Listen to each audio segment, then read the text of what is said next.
2021년 개정세법 법인세 부분입니다. 세 번째 시간이고 여러분 마지막이라고 보셔도 되겠습니다. 우리 개정세법 부분 내려받는 부분은 우리 부가세, 소득세 먼저 듣고 들으셨다면 경로 아실 거고 법인세만 듣는 분들은 경로는 알아두셔야 되겠죠. 뭐 홈페이지 부분은 부가가치세 쪽에서 같이 들어가 봤기 때문에 들어가는 건 하진 않겠습니다. 자, 자료는요. 출판사 홈페이지에 들어가시면 되고요. 그래서 도서출판 배움이라는 홈페이지에 들어가시면 되시고 그리고 주소지는 www.bok.co.kr이에요. 그래서 여기 들어가시면 되고요.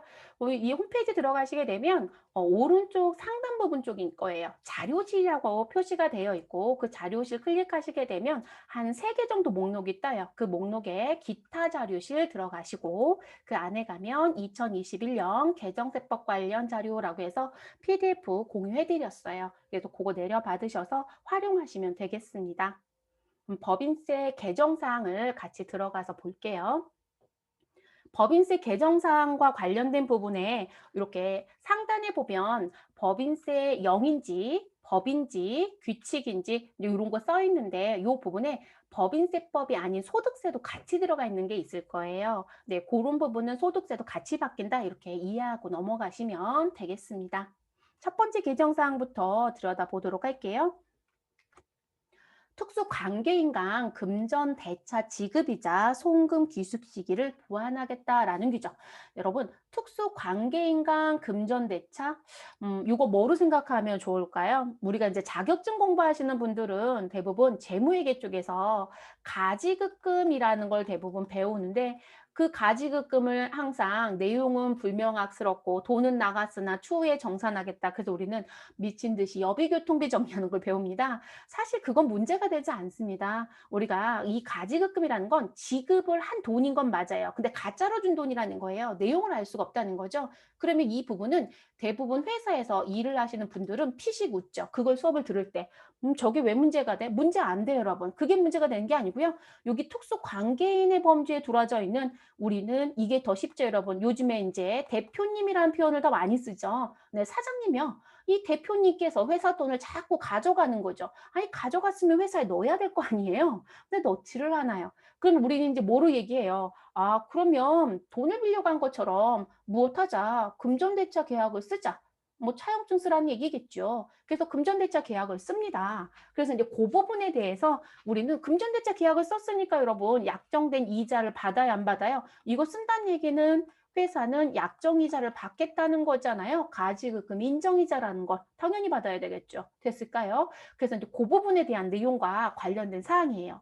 그러면 우리가 결산을 하실 때요. 결산을 하실 때 지금 현재 이 지급이자에 대한 송금의 귀속 시기라든지 또는 입금의 귀속 시기란 부분이 있을 거예요. 그럼 여러분 지금 현재 이제 무슨 부분이냐면 요 부분에 대한 약정이자 부분이 가지입금에 대해서 내가 이자를 받아야 된다라고 하는 건 입금에 대한 부분이에요. 입금이라는 건 회사 이익처럼 보아서 법인세를 내야 된다는 부분. 그러면 가지급금과 관련된 인정이자 부분일 거예요. 됐을까요, 여러분? 자, 그 부분이고요. 자, 그리고 또 하나는 송금에 대한 부분도 있어요. 자, 그럼 송금 부분은 뭐냐면 제가 이제 요 특수관계 인간의 금전대차라고 했어요. 근데 여러분 지금 보면 받는 돈이 아니라 지급이자잖아요. 아, 그럼 가지급금 얘기는 제가 열심히 했어요. 근데 그러면서 제가 이놈의 대표님이 이렇게 얘기했죠. 근데 회사가 돈이 모자르면 여러분 돈을 빌려올 수도 있지 않아요? 그쵸? 그럼 돈을 빌려왔다? 라고 하시게 되면 우리는 은행에서 빌렸을 때는 이런 걸 따지지 않습니다. 분명히 특수 관계인간 금전대차 지급이자예요.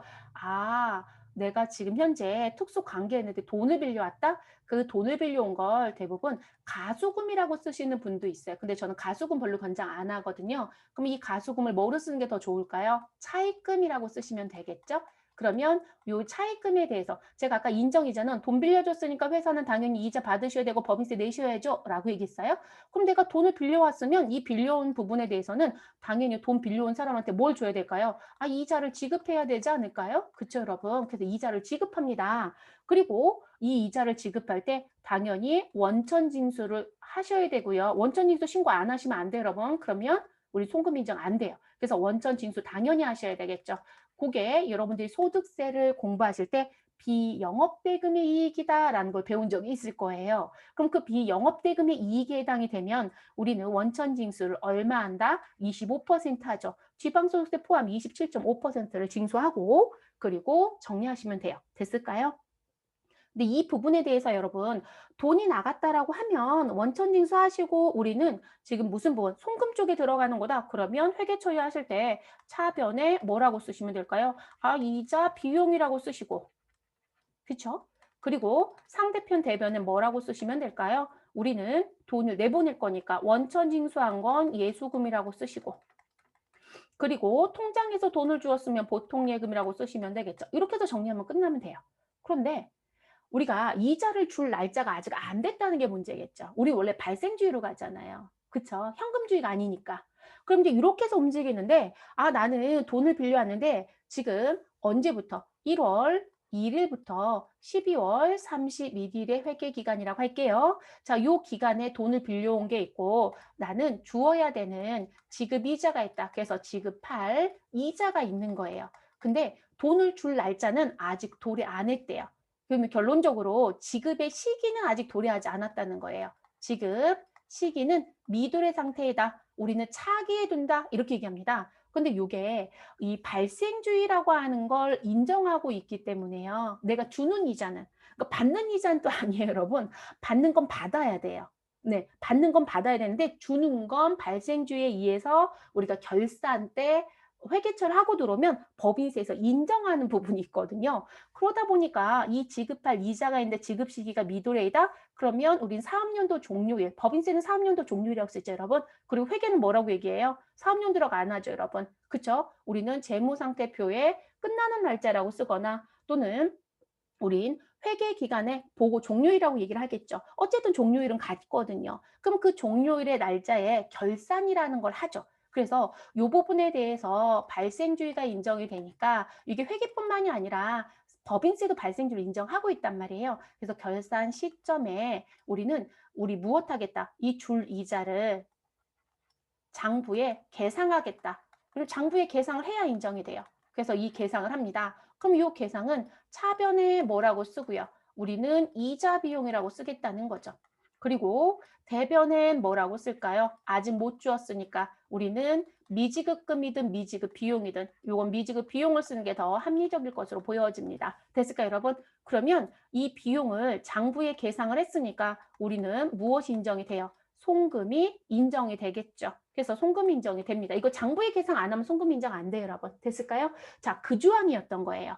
제가 가지급금 얘기부터 시작을 했지만 그러면 가지급금의 인정이자 정리하면 되는 거고 그리고 무엇에 대한 부분은 우리 송금으로 줄 수 있는 이자 비용은 어떻게 할 거냐는 거죠. 근데 그거에 대한 얘기인 거예요. 지금 저희는 지급이자니까 이자 비용 얘기입니다. 법인세는 지급이자라고 부르고요. 회계는 이자 비용이라고 불러요. 자, 그 부분에 대한 내용 됐을까요? 근데 그 부분에 발생주의 인정은 당연히 한다.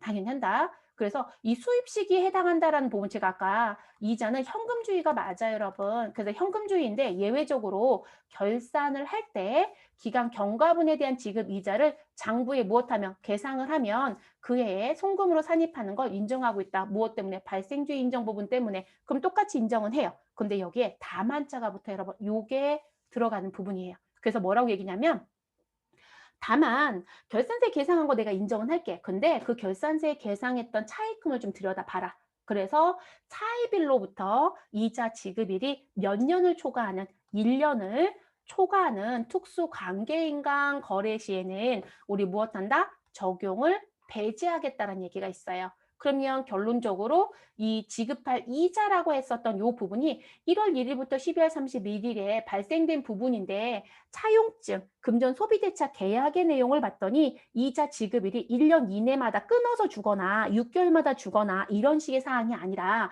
2년에 한 번, 뭐 또는 3년에 한 번, 아, 이런 식의 관계였다라면 된다, 안 된다? 안 된다는 거예요. 그럼 여러분 지금 차용증부터 이제 정리를 잘 하셔야 되는 거죠. 그죠? 금전 소비대차 계약부터 잘 쓰셔야 돼요. 그래서 나오는 부분. 이 부분은 우리가 시험을 준비하는 자격증을 준비하시는 분들이다라고 하신다라면 이론 문제 말고는 못 낼 것 같아요. 네, 이론 문제 말고는 낼 수가 없을 것 같고요. 아, 실기 문제 낼까요? 이거 실제 우리 소득금액 조정 학기표 작성 문제를 또 시험에서 내거든요. 세무 1급 같은 경우에. 그러면 요거 단서 달아서 낼 수는 있겠죠. 그럼 무슨 부분이요? 아, 나는 요거 지울게요, 여러분. 여러분들 이제 제가 듣고 말씀드리는 거 이제 생각을 해보신다면 지금 현재 회계 처리에서 여기 계상했다라고 했었잖아요. 계상한 거 사업연대 송금으로 산입하겠다. 그러면 회계 처리할 때 차변에 이자 비용이라고 계상을 하고 들어왔다는 거죠. 근데 거기에 단서에 이걸 다는 거죠. 무엇을? 1년을 초과했다. 그럼 여러분 얘는 송금으로 들어가요? 못 들어가요? 못 들어가는 거죠. 그러면 송금 불산입시켜야 되는 거예요. 이해됐을까요? 그 문제가 나올 수는 있겠죠. 그래서 나오는 부분입니다. 그래서 이 부분이 지금 신설이라기보다는 추가되는 단서가 붙는 예외 규정이 생겨버렸어요. 이거 특수관계인과 세금에 대한 조세 회피 문제가 생길 수 있는 소지가 있다라고 해서 추가했다고 합니다. 자, 요 부분이 이제 바뀌는 부분인데요. 적격 증빙 없는 소액 접대비의 기준금액 인상이라는 부분이 있습니다. 우리가 접대비라고 하는 부분이 있고 접대비가 아닌 부분에 대한 증빙 수치 기준이 있죠, 여러분. 그래서 적격 증빙의 수치 기준이 있어요. 이걸 우리가 법정 증빙이라고 얘기하는데요. 이 법정 증빙에 대한 수치 기준을 두 개로 나누어서 얘기하면 수치 기준. 저는 이렇게 얘기해요. 무슨 부분? 접대비와 접대비가 아닌 거. 그러면 접대비 그리고 이외 이렇게 두 개를 나눕니다. 그럼 접대비는 기준 금액이 종전엔 얼마였다? 1만 원이었어요. 그래서 1만 원이 무엇되면 초과하면 증빙을 받아라. 이외는 얼마? 3만 원이 무엇되면 초과하면 증빙을 받아라. 이렇게 얘기했었거든요. 그런데 요 1만 원, 접대비에 해당되는 요 1만 원을 무엇하겠다? 인상하겠다라고 얘기하는 거예요. 그래서 1만 원 이하까지는 지금 무슨 부분? 적격 증빙을 안 받아도 송금 인정 다 해줬거든. 그래서 송금 불산입하지 않는 소액 접대비라는 부분이에요. 근데 요 1만 원을 얼마로 상향 조정하겠다?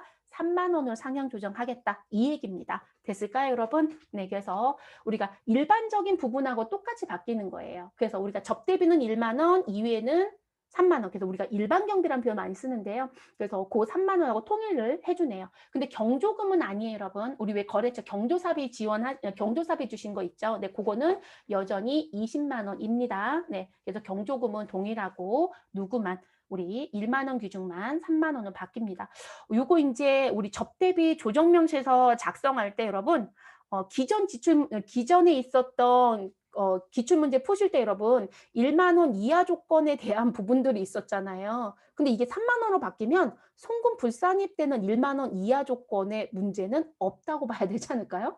그러니까 기출문제 푸실 때 조심하셔야 돼요. 접대비 조정명세서 작성할 때 우리가 항상 1만 원 기준 금액이 있으니까 1만 원이 이하인데 그러면 우리가 신용카드 안 썼어도 문제가 없잖아요. 근데 1만 원 초과인데 무슨 부분? 아, 나 신용카드 안 썼어. 근데 그 1만 원 초과가 3만 원 이하에 들어오는 금액이다. 그러면 그 부분도 접대비로 인정이 돼야 되잖아요. 근데 그게 이제 바뀌어야 되겠죠. 네. 그래서 기출문제 푸실 때요. 이상하다. 답안하고 달라졌어요. 라고 하면 지금 1만 원 이하가 아니라 1만 원 초과 3만 원 이하의 사이의 금액이 있었다는 거죠. 그래서 기출 푸실 때 조금 조심하셔야 될 것 같아요. 글로 푸는 건 상관이 없지만 전산으로 푸는 건 답이 달라질 수 있어요. 네, 그래서 그런 거 확인하시면서 시험 준비하시면 되겠습니다. 업무자들은 크게 어려울 것 같지는 않고요.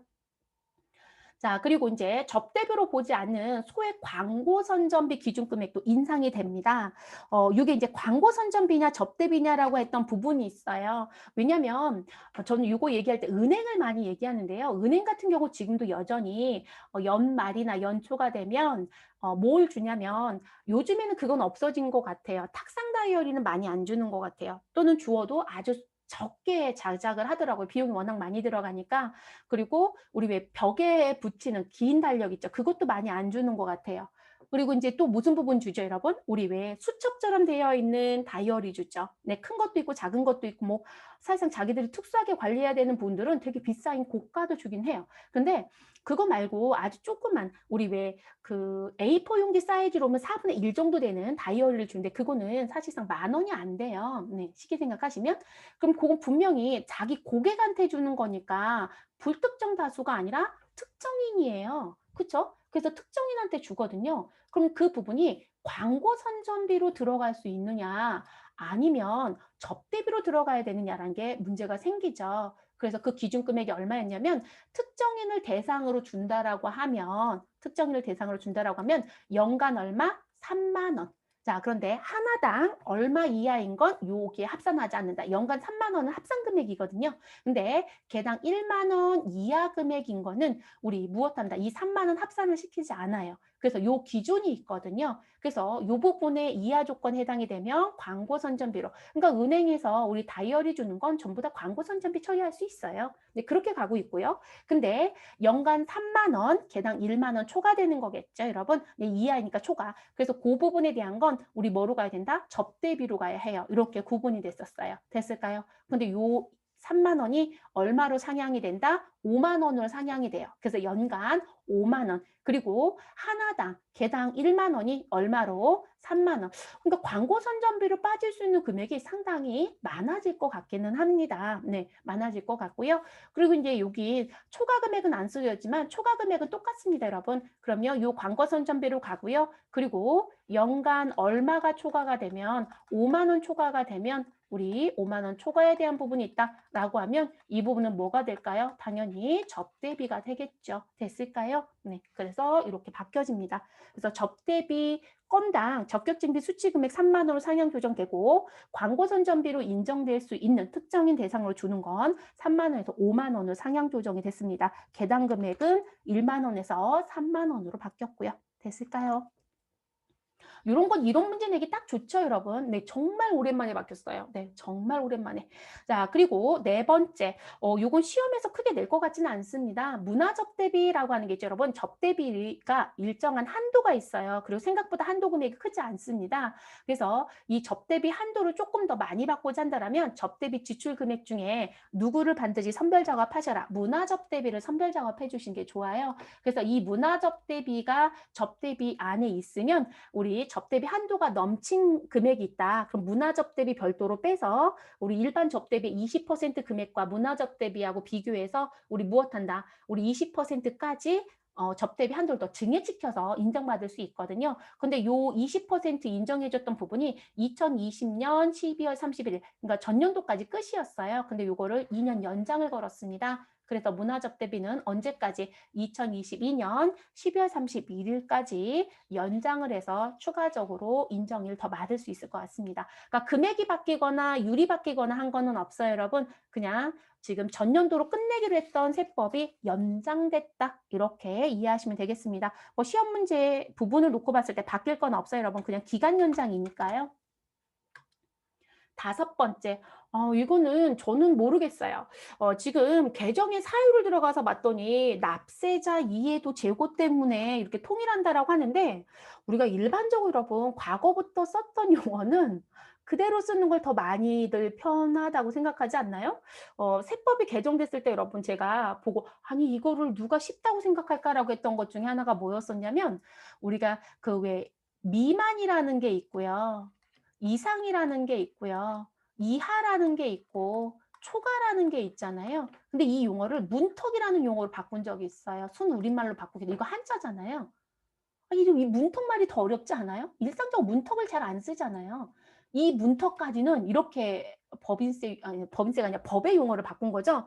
다 불만소지 얘기했죠. 그래서 이거 지금 안 쓰거든요. 그래서 다 미만, 이상, 이하, 초과 이렇게 쓰고 있어요. 왜냐면 예전부터 이걸 썼기 때문에 이게 더 편하죠. 근데 지금 이 기부금 단체 명칭이 지금 현재 납세자 이해에 대한 부분을 제고할 목적으로 통일해서 쓰겠대요. 그래서 법인세법에서 법정 기부금 단체가 있고 지정 기부금 단체가 있고 소득세법에서 기부금 대상 민간 단체라는 표현을 쓰고 있는데 우리 법인세법에서의 이 기부금 단체는 그냥 공익법인이라는 표현으로 묻고 소득세법은 공익단체라는 걸로 묻겠대요. 근데 이게 과연이란 부분이 사실상 저는 들어요. 왜냐하면 우리는 법정단체, 지정단체라는 용어를 정말 많이 쓴단 말이에요. 그리고 그 지정 중에 우리 사실상 소득세에서는 종교나 종교가 아니냐 이걸 구분하고 있는데 이 공익단체라는 용어를 바꾸는 게 과연이라는 생각이 들어요. 근데 어쨌든 이렇게 명칭을 바꾸겠대요. 그러면 우리 이제 시험 문제를 낼 때도 여러분 뭐가 이제 고민될 거냐. 공익법인으로 바뀌었잖아요. 근데 그러니까 법정기부금 단체와 지정기부금 단체의 기부금 한도가 다르단 말이에요. 그러면 우리는 이 공익법인을 두 개를 다 묶어 놨으니까 지금 묶어서 바꾸겠다는 얘기인 거잖아요. 그럼 저희는 뭐로 가야 될까요? 아, 법정기부금은 50% 한도기부금, 아, 얘는 10% 한도기부금, 뭐 이런 식으로 기억해야 되겠죠. 뭐 용어가 더 어려워지는 거 아닌가요? 근데 어찌됐든 명칭은 바꾸겠답니다. 그래서 여러분 50%인지 10%인지 이걸 좀 기억을 하셔야 되는 부분으로 용어가 바뀌어요. 네, 이거는 알아두셔야 될 것 같아요. 시험에 낸다라는 것보다 아, 이렇게 바뀌어? 그럼 내가 이해를 해야 된다는 거죠. 왜 바꾸는지 모르겠지만 어쨌든 바꾸겠답니다. 그래서 나오는 부분이고요. 아, 그리고 기부금 얘기가 나왔으니까 하나 추가 설명할게요. 이건 홈페이지에 물어보셨던 출판사 홈페이지 질문 오셔서 제가 2번 정도 답변했던 것 같은데요. 우리가 기부금 중에 여러분 불효토끼 성금이라고 하는 기부금이 있죠. 네, 불효토끼 성금. 우리가 이제 자격증 준비하는 분도 있고 그리고 업무를 보시는 분도 있을 것 같아서 제가 이제 말씀을 드리기는 하는데 이게 시험 문제에서 나왔던 문제인데 이제 질문상이 무슨 얘기냐면 불우 이웃 돕기.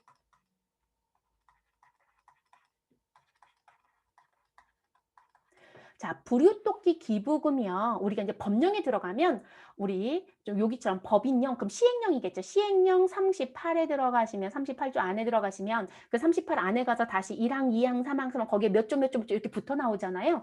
근데 이 불효토끼라고 하는 기부금이 지정기부금에 있었거든요. 지정기부금. 근데 이 지정기부금에 뭐 1 누구, 2 누구, 3 누구 이렇게 써 있겠죠. 근데 불효토끼가 3번에 있었다. 제가 번호까지는 모르겠어요. 네, 그거까지는 제가 기억을 못해서. 그럼 불효토끼라고 하는 이 부분이 지금 살짝 법령에서 삭제가 됐거든요. 삭제. 그러면 저희는 더 이상 찾아보지 못해요. 연역으로 다 찾아보지 않으면. 그럼 이게 삭제가 됐으니까 불효토끼 글씨가 안 보이는 거죠. 그랬더니 한 분이 법령을 찾아보신 건지 아니면 뭘 보셨는지 모르겠어요. 질문상이 뭐냐면 불효토끼라고 하는 게 삭제가 되지 않았느냐. 그런데 니네 책은 왜 불효토끼 기부금이 지정에 있고 그리고 왜 지금 기출문제에도 있느냐라고 물어보신 분이 계세요. 왜냐면 당연히 물어보실 수 있는 사항이에요. 근데 여러분 조심하셔야 되는 게 뭐냐면 우리가 여기 3번에 있던 불효토끼 성금에 대한 이 삭제 부분은 기존에 여러분 불효토끼에 대한 건 어디를 통해서 주든 다 인정이 됐어요. 그러니까 우리가 단체를 규정하지 않았어요. 단체에 대한 규정 조항이 없어요. 단체 규정이 없어요. 어디를 통해서 주든 불효토끼 성금이라는 것만 증명할 수 있으면 무조건 인정이었어요. 이해되셨어요? 그런데 지금은 이게 삭제가 된 거예요. 이 불효토끼에 대한 성금의 삭제 부분은 지금 단체에 대한 규정이 없었는데 그거는 더 이상 인정하지 않겠다. 반드시 이 불효토끼 성금이란 부분에 단체 규정, 뭘 따지지 말아라는 건 삭제가 됐으니까. 근데 문제는 여러분, 이 지정이라고 하는 기부 단체에 들어가면 이 지정 기본 단체는 고유목적 사업이라는 표현을 많이 쓰지 않나요? 고유목적. 그쵸?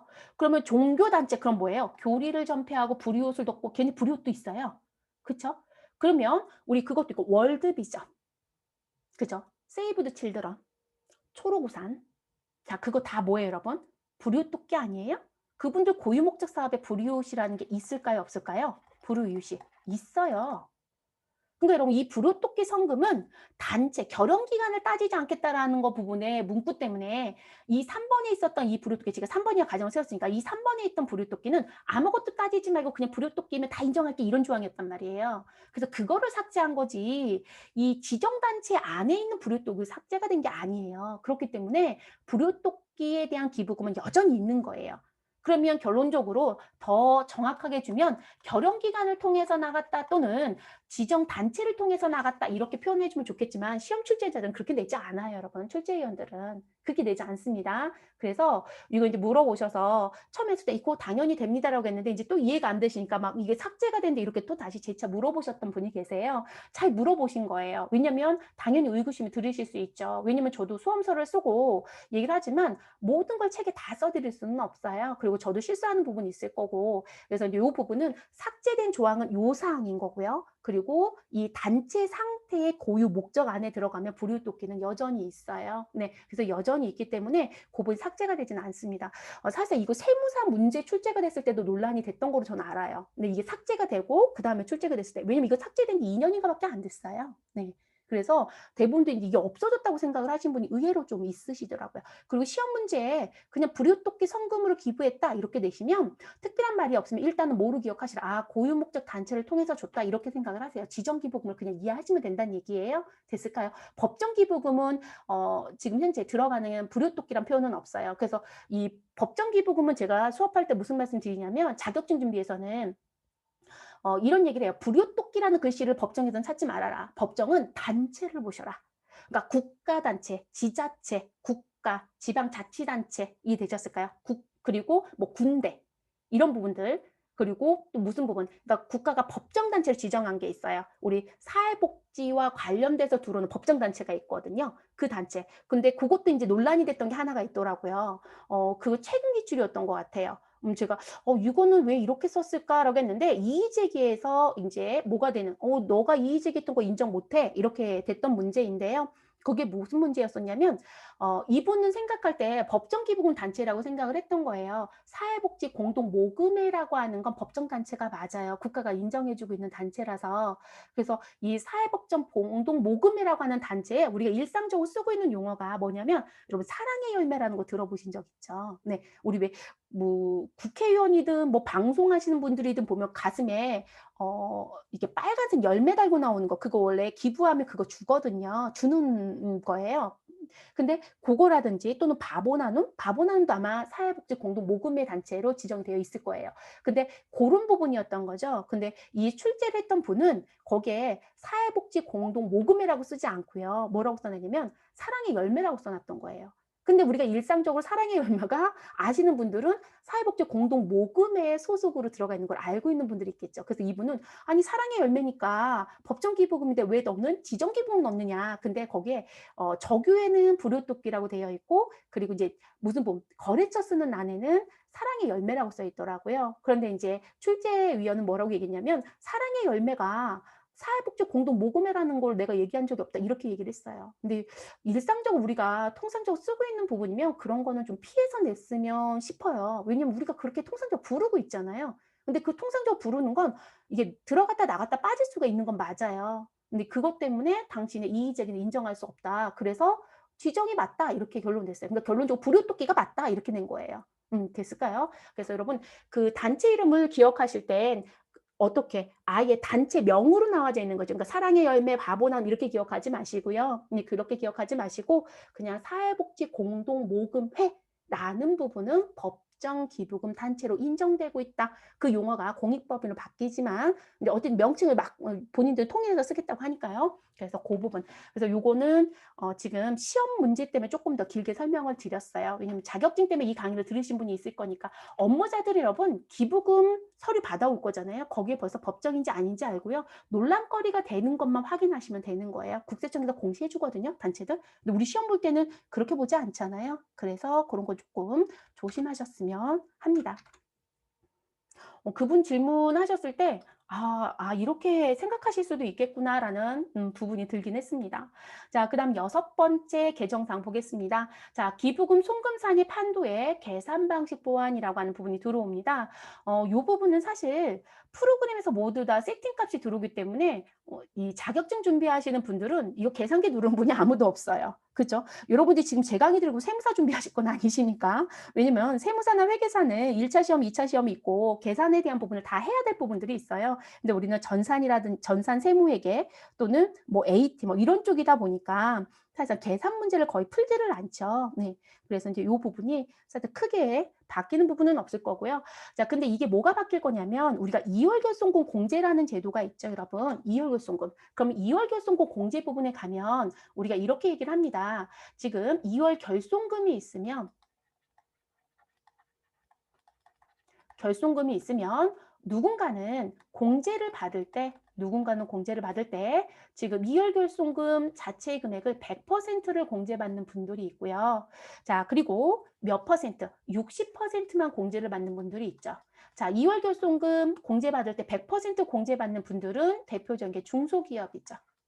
뭐 중소기업은 결손금이 발생하면 소급 공제도 가능하니까. 자, 어쨌든 중소기업이고요. 그리고 중소기업이 아닌 일반 기업은 현재 얼마를 공제받을 수 있다? 우리 60%요. 그런데 이 2월 결손금 공제받는 부분이 있기 때문에 우리가 법정기부금, 지정기부금이라는 기부금 한도 계산을 할 때 무엇하였다? 결손금을 빼고 한도 계산을 했어요. 그래서 법정기부금은 기준 소득 금액이 확정이 되면 거기서 2월 결손금을 뺀 거에 50%, 지정기부금은 기준 소득 금액의 2월 결손금 빼고 법정 기부금으로 송금 산입된 금액이 있으면 그걸 빼고 10% 한도로 규정을 했겠죠. 그런데 여기 재밌는 게 뭐냐면 2월 결손금 공제받을 때 100%와 60% 규정은 다르잖아요. 그럼 제가 2월 결손금이 지금 이제 1억 있었다라고 하면 중소기업은 1억을 모두 다 공제받겠지만 일반 기업은 1억의 60% 6천만 원밖에 공제를 못 받아요. 그런데도 불구하고 여기서 2월 결손금 빼야 되는 금액을 둘 다 중소이든 일반 기업이든 무조건 뭘 뺀 거예요? 1억을 다 빼서 한도 계산했다는 거예요. 그럼 일반 기업은 사실상 기부금 한도가 더 작게 잡히는 거죠. 6천만 뺐어야 되는데 그거를 무엇하겠다? 바로 잡겠다 해요. 네, 그래서 그 부분이 들어오는 부분입니다. 그래서 지금 종전에는 이렇게 계산됐던 부분이 무엇하겠다? 지금 저 60% 부분으로 바꿔주겠다 이 얘기입니다. 그러면 제가 페이지를 좀 넘겨볼게요. 이렇게 바뀌는 거예요. 이해되셨을까요? 그러면 바뀌는 부분에 제가 왜 안 지웠냐면 이 내용 같이 보려고요. 그럼 여기 60%라는 거 보이죠? 네. 당연히 이렇게 바뀌었어야 되는 게 더 맞지 않았을까 싶기는 해요. 왜 그러냐면 중소기업의 혜택을 더 많이 주려고 하는 부분은 있는 건 맞아요. 왜냐면 중소기업이 넘어간 중견에서 이제 대기업으로 대집단으로 넘어가는 일반 기업들 같은 경우는 중소기업보다 소득률이라든지 뭐 그 부가율이 더 높은 건 맞아요. 그런데 어찌됐든 이제 이 부분의 형평성을 좀 고려했고요. 그리고 목적은 이거라고 합니다. 기부 문화를 좀 활성화시키고 싶다. 그렇죠. 한도를 좀 증액을 시켜줘야 기부를 더 많이 하겠죠. 네, 그래서 그런 목적으로 이제 이걸 하겠다고 합니다. 그래서 금년도 1월 1일 이후부터 무엇되는 거, 기부되는 건 이렇게 계산이 이루어진다라고 보시면 되겠습니다. 그래서 기준소득 금액의 2월 결손금을 빼셔라. 근데 이 2월 결손금이 기준소득 금액의 60%를 무엇으로 가겠다? 한도로 가는 사람들은 여기서 60%만 빼라. 이런 얘기인 거예요. 100인 사람들은 100으로 갈 거예요. 여러분 됐을까요? 그래서 이 부분이 바뀐다는 거. 그리고 여기 제가 별을 달아드린 부분은 요 위에 거의 내용입니다. 그래서 조세특례 제한법상 중소기업이라는 부분이 있죠, 여러분. 그래서 조특법상 중소기업에 해당되는 분들은 100%죠. 그리고 법소정 법인이라고 하는 부분은 법의 요건에서 즉 이들이 중소기업이라는 걸 따지지 말고 이런 요건에 들어오는 사람들이면 100% 2월 결손금 공제해주겠다는 조항에 들어오는 규정이 있죠, 여러분. 네, 그 부분 해당되는 사람들은 100%이고 그리고 그들이 아닌 사람들은 60%를 빼는 것이다. 라는 얘기예요. 됐을까요? 그리고 여러분 지금 보세요. 우리 앞에서 법정기부금, 지정기부금이라는 용어를 무엇으로 우리 공익법인으로 문구를 바꿔버렸잖아요. 그쵸? 제가 그래서 뭐라고 말씀드렸어요? 아니 이렇게 바꿔버리면 우리는 한도가 누군가는 50%이고 누군가는 10%이고 50%인 건 법정단체였고 20%는 지정단체인데 이거 너무 불편해질 건데요 라고 말씀드렸죠. 그러면서 제가 뭐라고 말씀드렸냐면 그러면 이제 50% 기부금, 10% 기부금을 기억하셔야 돼요. 이렇게 말씀드렸어요. 그래서 세법 개정에도 이 글씨 추가시켜줬더라고요. 그래서 50% 한도 기부금, 그게 제 밑에 써드렸어요. 현행, 지금 현재 법정 기부금하고 동일한 것이다. 이렇게 써드렸고,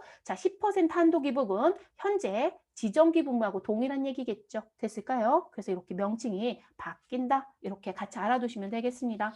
너무 불편해요. 저는 불편하다고 느낍니다. 여러분들은 지금 강의 들으시면 어떻게 느끼시는지 모르겠는데, 전 불편합니다. 근데 이제 또 일정 기간이 지나면 입에 붙으면 또 편해지겠죠. 언젠가는.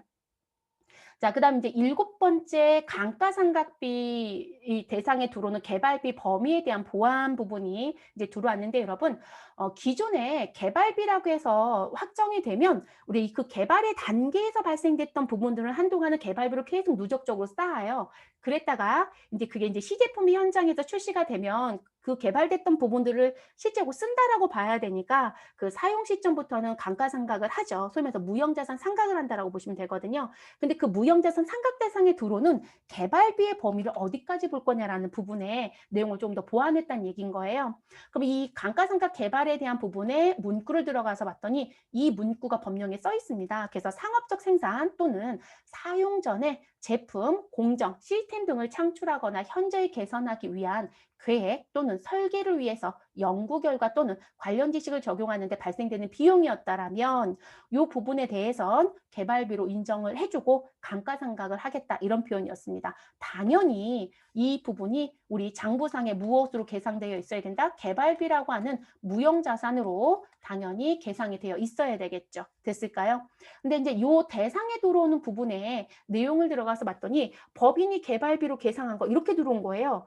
그러다 보니까 너무 막연하다는 거죠. 그래서 요 부분에 무슨 단서를 지금 달아줬냐면 기업회계 기준상 개발비의 요건을 충족한 거 참 글은 쉬워요. 저는 개발비 그렇게 말씀드리거든요. 글은 쉽습니다. 그런데 여러분 이거 실제 해보시면 지금 요건에 들어가서 봤더니 1번 이런 요건이면 2번 이런 요건이면 3번 이런 요건이면 글이에요. 그러면 1번, 2번, 3번 요건은 누가 판별해야 될까요? 회사가 판별해야 되는 거죠. 그래서 회사가 그 개발비로 들어가는 거 왜냐면 여러분 이게 지금 현재 개발의 단계로 들어오기 전에 연구라는 단계가 있어요. 그리고 나서 개발의 단계가 있는 거고요. 그리고 그 개발의 단계가 넘어가면 우리 무엇 하는 거? 우리는 이제 생산을 하는 거예요. 시용품을 판매하는 생산을 해서 시용품을 판매하는 거예요. 이렇게 가거든요. 그러면 연구 단계에서 발생된 건 단기의 비용이고요.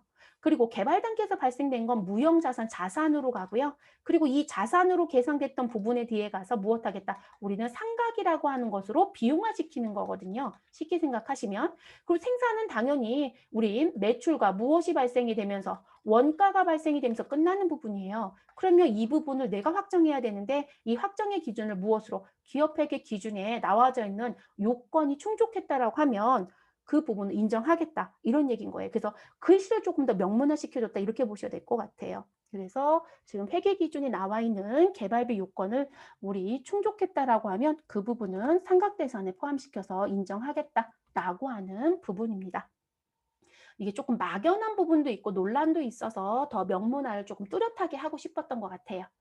자, 2020년도 개정세법에서는 우리가 즉시 의제 상각으로 들어오는 부분의 기준 금액을 300만 원에서 수선비 쪽이죠. 네, 3박에서 600으로 상향 조정을 시켰거든요. 수익자산 구입은 여전히 100만 원이지만 자, 그러더니 즉시 상각 의제 대상의 또 다른 사항이 올해 추가가 됩니다. 그래서 이 즉시 상각 의제 대상에 가면 여러분 이건 제가 법령에 나와 있는 7번을 그냥 따온 거예요. 우리 지금 현재 몇 항 이런 거 얘기하죠. 네, 그래서 우리 법인세 시행령 지금 현재 31의 7항에 있는 조건이 이게 바뀌어요. 그래서 제가 다른 건 안 쓰고 그냥 7항만 지금 기재한 겁니다. 그래서 그 7항에 가서 보면 뭐라고 되어 있냐면 자, 시설의 개체 또는 기술의 낙후로 인해서 우리 무슨 부분 생산 설비의 일부를 무엇하게 되면 폐기하게 되면 이렇게 얘기를 합니다. 그러니까 지금 내가 가지고 있는 부분에 여러분 낙후라고 하는 부분 그럼 여러분 낙후라는 건 지금 내가 갖고 있는 설비로는 생산을 해봐야 더 손해이고요. 생산성도 나오지 않아요. 이런 식의 표현이겠죠. 그래서 그거로 인해서 우리는 생산 설비의 일부를 폐기하게 되면 그 폐기한 부분에 대해서 무엇 해줘라. 아유 정리시키세요. 그런데 모두 다 정리하는 게 아니고요. 일부 폐기잖아요. 그래서 일부를 폐기하게 되면 그 자산의 장부 금액에서 얼마를 남기고 1,000원을 비만 금액으로 남기고 그러니까 여러분 제가 폐기했던 그 장부 금액이 지금 현재 500이었다라고 하면 500만 원을 전부 다 하는 게 아니라 장부 금액이 500이면 이 중에 얼마만 정리하고 490만 원만 정리하고 그리고 1,000원은 그대로 장부에 남겨주라는 거예요. 제가 500만 원 모두 다 하고 들어오면 1,000원만큼 무엇 해야 될까요? 송금 불산입시켜야 되거든요. 그래서 요 1,000원을 빼고 우리 폐기일이 속하는 사업연도에 송금에 무엇 하셔라? 우리 송금에 산입할 수 있다. 그러니까 490은 송금 산입할 수 아이고 제가 490이었었어요, 여러분. 큰일 날 뻔했어요. 490 다시 위에 쓸게요. 499만 9천 원이겠죠. 1,000원을 빼는 거니까. 그래서 499만 9천 원에 대해서는 송금 산입할 수 있어요. 근데 이 부분에 사항을 추가합니다. 그래서 대상이 추가된다. 그러니까 7호에 1, 2로 바뀌는 거예요. 그래서 다음 우리 1호와 2호 어느 하나에 해당하는 경우에는 해당 자산의 장부가액에서 1,000원을 공제한 금액을 우리 폐기일이 속하는 사업연도에 송금으로 산입할 수 있다. 이렇게 내용이 바뀌어집니다. 됐을까요, 여러분? 네, 그러면 지금 이 1,000원에 대한 부분에 이제 들어오는 사항이 뭐가 있냐면, 자, 지금 1번 사항은 여기 7번에 있었던 거랑 똑같잖아요. 그쵸? 네. 그래서 지금 현재 요 1,000원의 사항의 1번 사항은 똑같고요. 요 두 번째 게 추가되는 거예요. 그래서 사업의 폐지 또는 사업장의 이전으로 임대차 계약에 따라 임차한 사업장의 원상 회복을 위하여 시설물을 철거한 경우에는 그때 무엇 하셔라? 우리 송금에 산입할 수 있다. 이 얘기인 거죠. 그러니까 지금 우리가 폐기했을 때 499만 9천 원까지는 송금 산입했고 1,000원 남겨놨다가 정리를 뒤에 가서 하겠다는 얘기거든요. 근데 그 1,000원에 들어오는 대상에 2번이 추가되는 거예요. 그리고 이게 무슨 부분이냐면 음식점으로 예를 들면 여러분 음식점 같은 경우에는 본인들이 들어갈 때 시설에 대한 거를 설치하는 게 꽤 많아요.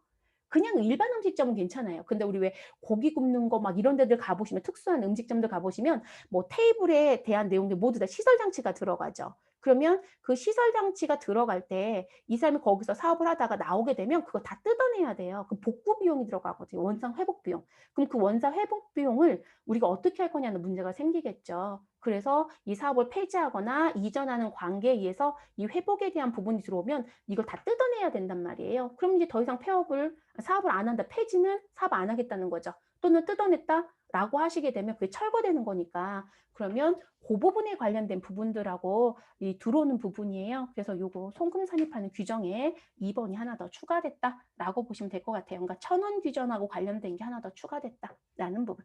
요건 제 기억에는 전산실무 쪽에는 낸 적이 없었던 것 같아요. 네, 없었던 것 같고요. 왜냐하면 우리가 일반적으로 이 1,000원이라는 부분 중에 제가 기계를 10대 갖고 있는 것 중에 뭐 우리 소비자 이런 거 감가상각이 다 끝났다. 그러면 우리 비만큼의 1,000원은 무조건 남겨요. 왜 남기냐면 이거를 완전히 폐기하거나 또는 내가 문을 닫기 전까지는 이게 기계가 계속 있다고 봐야 되기 때문에 장부에서 제거할 수가 없어요. 그래서 계속 1,000원을 남겨놓거든요. 근데 그렇게 남겨져 있는 부분에 정리하는 문제를 냈던 기억이 지금 현재는 없어요. 제 기억에 전산실무 쪽으로는. 이론으로 내는 거에 얼마든지 낼 수 있겠죠. 네, 그래서 2,000원 비만큼에 관련된 송금 산입 항목에 대한 게 하나 더 추가됐다. 이렇게 기억하시면 될 것 같아요.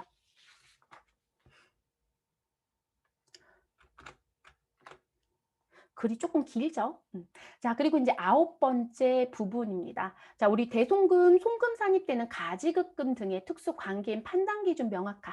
자, 우리 대송금으로 인정되는 여부 기준이 있죠, 여러분. 그 중에 누구는 못 들어와요. 우리 특수 관계인하고 관련돼서 나온 가지급금은 우리 대송금으로 송금 산입 판단한다? 안 하죠. 네, 원래 원칙적 인정이 안 돼요, 여러분. 당연한 얘기잖아요. 회사에서 법인인데 사업을 하다가 대표이사가 회사 돈을 가져갔어요. 그럼 가지급금이죠.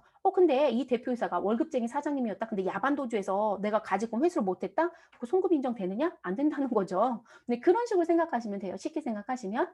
그래서 그 내용이 지금 현재 그대로 가지고 오는데 이 특수 관계인으로 봐야 되는 시점이 뭐냐라는 얘기가 이제 문제가 됐던 거죠. 그래서 대여하는 시점의 특수 관계인이에요. 됐어요, 여러분? 그러니까 내가 지금 현재 대표한테 돈을 주었다. 그럼 대표한테 돈을 주는 시점이 있겠죠. 그렇죠? 내가 돈을 주는 시점이 2020년도 1월 20일이었다. 그러면 이 대표니까 특수관계인에 들어올 수 있는 거잖아요. 근데 이게 이 관계가 해지가 될 수도 있으니까요. 그래서 돈을 무엇하는 시점, 대여하는 시점으로 봐라. 라고 얘기하는 거죠.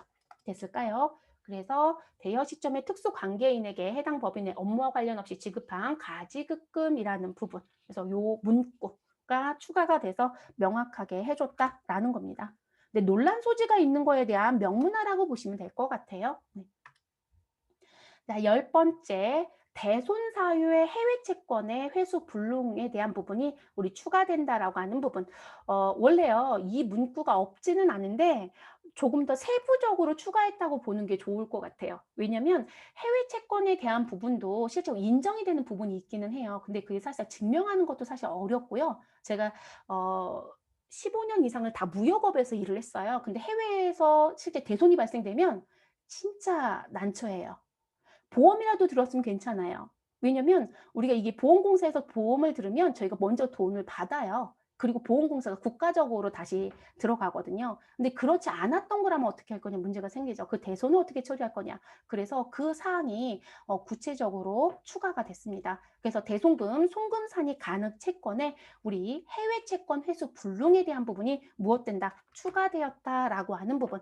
그래서 그 사유 추가 부분을 봤더니요. 자, 물품의 무슨 부분? 수출 또는 외국에서 용역을 제공하고 있다. 여러분, 외국에서 용역 제공했다. 가장 대표적인 게 해외 건설 용역이라고 보시면 돼요. 그래서 그 부분으로 발생한 채권이 있다. 그러면 이 채권은 아직 돈을 못 받았다. 쉽게 외상이다. 이렇게 생각하시면 쉽겠죠. 자, 그래서 그런 채권으로서 무역에 관한 법령에 따라 한국무역보험공사로부터 회수 불능이 확인된 경우 근데 이거 돈 못 받아요라고 하는 부분이라는 거죠. 됐을까요, 여러분? 그러면 이 회수 불능이 확인됐다라고 하는 이 부분은 어디에서? 시행규칙에서 구체적으로 사유를 규정해 주겠답니다. 자, 그러면 여러분 우리가 지금 10번째 개정사항이잖아요. 11번째 개정사항에 들어가시면 이 시행규칙도 지금 나왔어요. 네, 2월 달에 나와졌고요. 그래서 그 내용을 지금 바로 볼게요. 그러면 그 내용이 무엇이냐? 자, 그리고 위에 보라색으로 시행령 개정에 의해서 이 내용이 들어옵니다라고 지금 말씀드려놨고, 그래서 우리 물품의 수출 또는 외국에서의 용역 제공으로 발생한 채권으로서 한국무역보험공사로부터 회수 불능 확인 시 대손금, 송금 산입을 허용하겠다라고 했습니다. 그러면 이거 시행규칙에 위임했다라는 게 이 내용이에요. 당연히 신설인 거고요. 네, 신설이고. 그래서 그 신설 사항에 봤더니 1번, 2번, 3번에 해당되는 부분이라면 인정해주겠다라고 하는 부분. 그러면 채권자의 무슨 부분? 파산. 아니, 채권자가 아니라 채무자의 돈 갚아야 되는 사람 채권자는 저죠. 자, 그래서 채무자의 파산 또는 행방불명 등으로 우리 채권 회수가 불가능하다라고 하는 걸 현지 거래 은행이라든지 공공기관 등이 확인을 시켜줬더라면 그러니까 여러분 보험 드는 게 가장 좋은 거예요. 네, 보험 드시는 게 가장 안전한 방법이긴 하고요. 그래서 이런 거 확인받았다라고 하면 이거 증서가 나와요. 자, 그리고 두 번째 분쟁 발생으로부터 우리 중재기관 또는 법원 등이 채권 금액을 감면하기로 결정하거나 경비로 하기로 확정을 시켜줬다라면 이것도 인정을 해주겠다. 자, 그리고 세 번째, 채무자의 지급 거절 등으로 채권 금액 회수가 불가능하거나 이거는 지급 거절이에요, 여러분. 내가 돈 달라고 했는데 나 돈 못 줘라고 거절했다는 거죠. 자, 거래 당사자 간의 합의로 채권 금액을 감면하는 경우로서 현지 거래 은행이나 공공기관 등이 확인해줬다. 이게 사실상 글은 이렇게 써 있지만 이런 거 증명할 때가 제일 어려워요, 여러분. 왜 감면했냐는 걸 봐야 되잖아요. 왜냐하면 세 번째에 나와져 있는 이 합의에 의한 채권 감면 부분이 있었다라고 하면 주는 사람은 상관없겠지만 받는 사람은요. 대손금이 인정이 안 되지만 접대비로 들어갈 수 있는 소지가 있잖아요. 그래서 이 부분이 지금 일단은 이렇게 나와 있는데 그 감면에 대한 합의 사항이 어디까지냐는 걸 따져보셔야 될 것 같아요. 네, 그래서 이 부분에 대한 내용들이 현재 들어오는 부분입니다. 됐을까요? 그리고 이제 외국한 제가 왜 이게 있었다라고 했잖아요. 근데 그게 지금 현재 무슨 부분? 우리 외국한 은행장이 회수가 불가능하다라고 인정했던 부분이 원래 있어요. 네, 그 부분에 이제 한국무역보험공사라는 부분이 들어온 거예요. 그래서 이제 과거에 외국한 거래 규정에서 외국한 은행의 장이 회수가 불가능하다고 인정했던 경우와 동일하다라는 부분들 동일하죠. 다를 건 없어요. 네, 그래서 이제 그 부분이 제가 있었다는 게 그 내용입니다. 은행에서 인정했던 부분. 12번째로 넘어갈게요. 이건 시험 문제 내겠죠, 여러분. 그러니까 지금 10번과 11번 부분 같은 경우는 아유 이번에 한번 골탕 먹여볼까? 이런 거 아니면 안 낼 거예요. 그죠? 너무 어려워요 여러분. 네. 왜 전산실무 쪽에서도 낸 적이 없고요. 우리가 무역업으로 내도 외화평가라든지 뭐 결산대 외화평가 그리고 외화의 환산에 대한 법인 조정 서류들 그리고 부가가치세법상 영세 적용에 대한 부분 이런 거 정도까지 내지만 대손 쪽까지는 사실 많이 내지는 않아요. 근데 실무자들은 좀 알아두셔야 되는 부분일 것 같습니다. 무역업이 워낙 많죠. 우리나라는 무역으로 먹고 살잖아요. 무역업을 또 배제할 수는 없죠. 자, 그리고 12번째 나와져 있는 건 법인세와 소득세 모두 다 적용이 되는 부분입니다. 자, 2월 결손금에 대한 결손금에 대한 2월 공제가 기존에 몇 년이었다? 10년이었죠, 여러분. 네, 10년이었어요. 근데 요 10년이 몇 년으로? 15년으로 바뀌어집니다. 이거 지금 현재 제가 선을 긋는데 조금 지저분해요. 그래서 여기 10년으로 나와져 있던 부분이 15년으로 2월 공제 기간이 더 늘어납니다. 그리고 요거는 몇 년부터? 2021년 1월 1일 이후 신고부터예요, 여러분. 이후 신고. 자, 지금 보세요. 이후 신고부터 하는 결손금이에요. 그럼 여러분, 우리가 사업연도가 1월 1일부터 12월 31일에 사업연도를 하고 있다. 그러면 결론적으로 우리 이 2월 결손금 15년 공제조항은 언제부터 적용하는 거예요? 2020년 귀속분부터 가는 거죠. 됐어요, 여러분? 그럼 결론적으로 2020년 1월 1일부터 12월 31일의 신고는 2021년 1월 1일부터 언제 신고하실 거예요? 3월 31일 사이에 신고하겠죠. 개인 사업자이다라고 하면 2021년 우리 언제? 대부분 5월 1일부터 5월 31일. 그러니까 결론적으로는 똑같은 거잖아요. 됐어요, 여러분? 그래서 2020년 발생분부터는 15년 그리고 이전 2019년 12월 31일 이전 분까지는 몇 년? 10년 이렇게 되는 거겠죠. 됐을까요? 그리고 이제 공제 한도 부분은 우리 일반 기업은 소득의 몇 프로? 60%. 자, 중소기업과 우리 회생에 대한 계획 이행 중인 기업 등 이게 이제 법소정의 요건인 거죠. 네, 그 부분에 대해서는 소득의 100%를 우리 결손금 2월 공제를 받을 수 있죠. 공제 받을 수 있는 거죠. 그래서 그렇게 정리가 되는 거고요. 그래서 15년으로 바뀌었다. 그리고 시험 문제 이론에 많이 냈던 부분들이니까 조심하셔야 되겠죠. 자, 그리고 이제 13번째 부분, 이월교수공 공제한도 적용 제외 대상의 추가. 자, 그러면 무슨 얘기냐면 앞에서 여러분 우리가 10년이 15년으로 바뀌면서 공제한도가 60%가 있고 100%가 있었어요. 근데 100%는 전부 다 해주겠다는 거니까 한도에 대한 의미가 없는 거죠. 근데 60%는 한도가 있는 거잖아요. 그 100%의 대상이 하나 더 추가됐다는 얘기로 봐주시면 될 것 같아요. 그래서 원칙은 각 사업연도 소득의 100%가 아닌 60%가 원래 원칙이에요, 여러분. 그래서 60% 공제해 주는 게 원래 원칙이다. 그런데 지금 각 사업연 소득의 예외적으로 100%를 공제받는 사람도 있더라. 자, 그러면 이 부분에 들어오는 사람이 누구냐면 금융회사와 협약을 체결하여 경영 정상화 계획을 이행 중인 법인이거나 사업 재편 계획을 이행 중인 법인 등에 해당이 된다면 당연히 여러분 조세특례 제한법상 중소기업은 무조건 들어오는 거고요. 자, 그랬다라면 여기 들어오는 거겠죠. 그런데 지금 여기 예외 부분에 확대가 되는 거예요. 쉽게 생각하시면. 그래서 예외 부분에 확대되는 부분에 보시면 우리 여기 금융회사와 이렇게 되어 있잖아요. 그 금융회사 부분에 또는 자가 붙어요. 금융회사 또는 금융 업무, 구조조정 업무를 행하는 공공기관과 협약을 체결해요. 경영 정상화 계획을 이행 중인 법인이라고 한다면 네, 그들도 인정해주겠다. 그러니까 요게 추가가 됐습니다. 뭐 이론에서 낼 수 있는 소지가 있을 수는 있겠죠, 여러분. 그래서 나오는 부분. 그리고 여기 표시 안 해드리면 중소기업은 무조건 들어오는 거예요. 네, 중소기업은 100%에 들어갑니다. 14번째 외국 납부 세액 공제와 관련된 부분.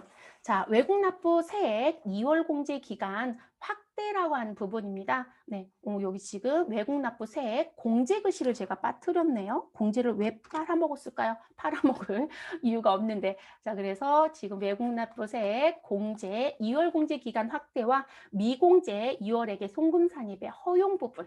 자, 그러면 우리가 이제 외국 납부 세액에 대한 공제 금액을 계산하실 때 여러분 한도 금액만큼만 해줘야 되잖아요. 있잖아요. 그럼 그 한도 금액은 어떻게 계산하시죠? 우리 이제 발생된 산출 3개 과세표준 중에 9개 원천 소득으로 발생된 것만큼만 해줘야 되겠죠. 이게 한도겠죠, 여러분. 그쵸? 그래서 실질적으로 한도는 이렇게 계산하시는 거고, 그래서 요게 이제 여기 산출 3개 요 계산이 한도란 말이에요. 그러면 이건 안분 계산하는 거니까 큰 의미는 없잖아요. 그리고 이제 그 부분에 대해서 제가 당해연도에 모두 다 공제를 받으면 되는데, 아, 공제를 다 못 받았다라고 하면 무엇한다? 아, 2월 공제가 가능해요. 이 얘기가 되는 거죠. 근데 그 2월 공제가 몇 년이다? 우리 5년이었어요. 근데 이 5년이 몇 년으로 바뀐다? 10년으로 또 상향 조정이 돼요. 그래서 10년으로 바뀝니다. 그리고 사유가 하나 더 추가되는 게 있어요. 그 내용까지 이제 보셔야 되는데, 자, 그럼 개정사항 봤더니 세액공제 2월 공제 기간이 무엇됐다? 확대되었다. 자, 그리고 미공제 2월에 송금산입조항이 생겼다. 여러분, 송금산입조항이 생겼다는 부분이에요. 자, 그러면 2월 공제 기간 확대는 제가 벌써 말씀드렸죠. 우리 5년이 몇 년으로? 10년으로 바뀌었다. 됐어요, 여러분? 자, 그러면 이런 의미가 되는 거죠. 우리가 몇 년도부터 갈까요, 여러분? 우리 2015년부터 가볼까요? 2015년, 그리고 2016년, 17, 18, 19, 20, 21, 22 쭉 가겠죠. 그럼 여러분 여기서 이제 발생이 되면 제가 14년도에 발생이 됐다라고 한 이때 2월액이 발생이 되면 우리는 여기가 1년 차, 2년 차, 3년 차, 4년 차, 5년 차 이렇게 되는 거네요. 그리고 여러분 이건 그냥 연도만 봐주세요. 네, 연도만 봐주세요. 지금 일단 10년의 의미를 지금 설명을 드리려고 하는 거니까 연도만 봐주시고요. 자, 그래서 5년 차, 6년 차, 7년 차 됐어요, 여러분. 아이고, 이게 22가 되겠죠? 그 다음 23은 8년. 그리고 24는 9년. 자, 그리고 25년은 10년. 자, 그럼 여러분, 우리가 지금 5년에서 10년으로 상향이 조정이 됐어요. 그럼 25년도까지는 공제가 된다라는 얘기인데, 자, 그럼 이때 공제를 받고도 나 못 받은 게 남겨져 있다. 이 얘기가 되는 거예요. 이해됐어요? 그래서 2월에 대한 기간은 10년으로 우리 무엇됐고 확대가 됐고 그러면 이 10년 차가 되는 게 2025년인데 이때도 뭐가 남았다? 우리는 미잔액이 우리 공제 못 받아서 잔액이 남겨져 있다. 그러면 기존에 요 잔액이 그냥 소멸이 됐었거든요. 근데 소멸이 아니라 무엇해라? 이 금액을 소멸시키지 말고 이 잔액을 다음 연도에 송금으로 무엇하겠다? 인정해주겠다. 이렇게 하는 게 이 부분이에요. 그래서 공제 기간 내에 미공제 외국납부세액을 우리 외국납부세액 2월액은 공제기간 종료 다음 과세연도 그러니까 여러분 제가 이거 그래서 일부러 쓴 거예요. 그러면 공제기간 종료이면 2025년이 공제기간 종료잖아요. 그럼 다음 과세연도는 2026년도죠. 그럼 2026년도에 무엇할 수 있다? 송금 산입할 수 있다라는 게 추가됐다는 거예요. 그러니까 소멸시키지 않고 송금 산입 조항이 생긴 거예요. 됐을까요? 그리고 이게 5년에서 10년으로 2월 공제 기간이 지금 늘어났잖아요, 여러분. 근데 여기 지금 내용 보시면 적용의 시기란 부분에 보시면 2021년 1월 1일 이후 소득세, 법인세, 신고시 자, 2월 공제 기간. 왜냐면 여러분, 기존은 5년이었어요. 그리고 2021년도에 세법 개정에 의해서 10년으로 바뀌었어요.